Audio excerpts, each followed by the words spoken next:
Oke, bismillahirrahmanirrahim. Assalamualaikum warahmatullahi wabarakatuh.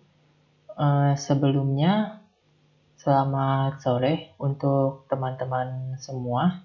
Semoga sehat selalu dalam kondisi pandemi seperti ini. Di sini saya akan menjelaskan tentang pelajaran atau mata kuliah pengantar informatika. Ini salah satu materi dari mata kuliah ini yang ingin saya jelaskan. Sebelum masuk ke penjelasan, izinkan saya untuk memperkenalkan diri. Nama saya Daifullah Hilmi dengan NPM 203040119 dari kelas Teknik Informatika Unpas D. Oke. Setelah itu, saya ingin menjelaskan tentang input-output untuk virtual reality. Nah, jadi sebelum mengenal tentang virtual reality, ada beberapa penjelasan ya. Yang pertama, apa itu virtual reality?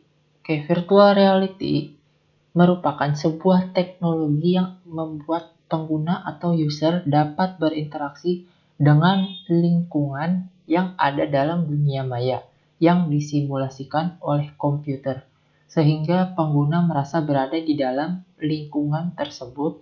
Di dalam bahasa Indonesia, virtual reality dikenal dengan istilah realitas maya. Jadi, virtual reality itu adalah alat semacam alat bantuan untuk kita dapat merasakan istilahnya display atau gambar yang tampak seperti nyata. Jadi supaya untuk membantu kita dalam istilahnya melihat sesuatu yang tampak nyata padahal dalam simulasi komputer. Jadi seperti nyata lah istilahnya. Dan di sini sejarah dari virtual reality tersebut. Pada awalnya teknologi ini seperti peta bioskop Aspen yang diciptakan oleh MIT. MIT ini adalah semacam organisasi badan intelijen dari Inggris ya. Pada tahun 1977. Programnya adalah suatu simulasi kasar tentang kota Aspen di Colorado.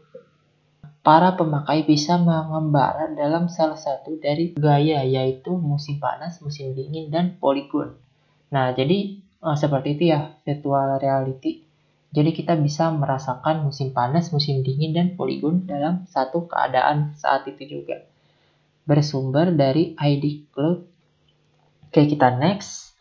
Apa itu input dan output? Yang kedua, input adalah masukan. Karena input itu bahasa Inggris, kalau ditranslate ke bahasa Indonesia artinya untuk memasukkan data dari luar ke dalam. Jadi input ini fungsinya untuk memasukkan data ya. Jadi itu adalah pengertian sekaligus fungsi dari input. Selanjutnya ada output. Output adalah lawan dari input yang digunakan untuk menampilkan data, untuk memasukkan data. Output untuk dari wikipedia.org. Next, kita langsung masuk kepada perangkat input pada reality. Di sini saya mengambil 5 contoh input pada virtual reality. Oke, yang pertama adalah controller. Controller alat yang membantu kita untuk istilahnya menggerakkan dalam virtual reality. Jadi seperti layaknya joystick ya dalam bermain game seperti PES atau F. Itu untuk menggerakkan, fungsinya menggerakkan, juga controller untuk mengontrol gerakan. Nah, yang kedua ada namanya Sixth Stem. Sixth Stem ini adalah untuk mendeteksi gerakan tubuh kita dalam virtual reality. Jadi dan lain-lain itu bisa dideteksi dengan Sixth Sense Stem. Nah, selanjutnya ada Omni. Ini adalah alat yang digunakan untuk supaya virtual reality. Jadi Virtuix Omni ini semacam treadmill ya. Kalau treadmill itu kan cuman maju dan mundur. Kalau Virtuix Omni ini bergerak secara bebas, jadi bergerak ke segala arah. Ya, ini untuk supaya kita bisa berjalan dalam virtual reality gitu. Jadi kita serasa seperti Nah, selanjutnya ada Captoglove. Captoglove ini sarung tangan yang bisa mendeteksi gerakan-gerakan yang ada pada virtual reality. Ada kasus kita sedang bermain tembak-tembakan. Nah, memegang senjata melalui virtual reality. Nah, fungsi Captoglove ini jadi agar kita bisa merasakan seperti kita sedang memegang senjata gitu. Karena ada di Captoglove ini adalah fungsinya untuk agar kita seperti kita sedang membawa sesuatu. Next kita ada namanya Tesla Suit. Adalah alat yang berbentuk kostum yang bisa mendeteksi getaran-getaran yang berasal dari kayak seperti Captoglove ya, berbentuk seperti kostum. Jadi berbentuk sarung tangan, Tesla Suit berbentuk kostum. Nah, tembak-tembakan di virtual reality bisa andaikan kita tertembak oleh musuh ya, kita bisa merasakan peluru yang ditembakkan musuh dalam virtual reality tersebut. Jadi seperti tertembak, tapi ya hanya merasakan, bukan tertembak asli gitu. Oke, next kita sampai pada perangkat output pada virtual reality. Jadi selain ada perangkat input, ada juga perangkat output. Nah, perangkat output ini saya ambil 3 macam ya. Jadi di sini ada VR, headset VR atau headset virtual reality, dan ya kacamata ya, berbentuk seperti kacamata. Nah, fungsinya untuk supaya kita merasakan yang ditampilkan pada virtual reality.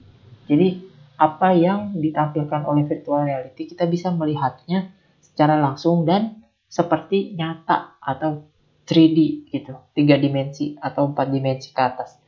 Jadi alat ini fungsinya seperti itu. Nextnya lagi kita punya, oh iya saya lupa, yang ditampilkan dari headset VR ini adalah berupa gambar dan video. Jadi dan video yang seperti asli dari virtual reality. Next, audio ini adalah alat upaya kita merasakan suara yang ada di dalam virtual reality itu seperti. Nah, jadi kenapa adanya 3D audio ini supaya kita di kasus kita sedang menonton sebuah film menggunakan virtual. 3D audio ini fungsi dengan VR. Kita bisa merasakan suara di film tersebut layaknya kita atau ada dalam film tersebut gitu. Adalah berbentuk audio.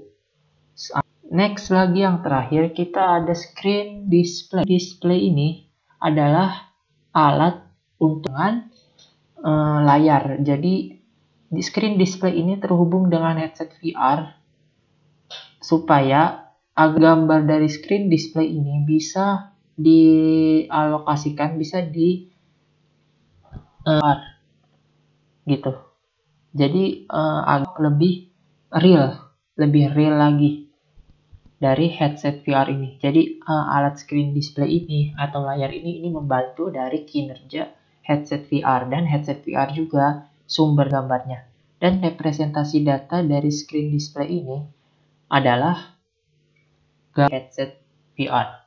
Oke, jadi sampai sini penjelasan dari saya, dan juga terima kasih atas perhatiannya dari teman-teman semua. Jika ada kesalahan dari saya ya, karena saya juga masih belajar, dan jika ada kelebihan yaitu dari Allah Subhanahu wa taala, Tuhan yang Maha Esa. Sekali lagi saya ucapkan terima kasih atas perhatiannya kepada teman-teman semua. Saya pamit. Wassalamualaikum warahmatullahi wabarakatuh.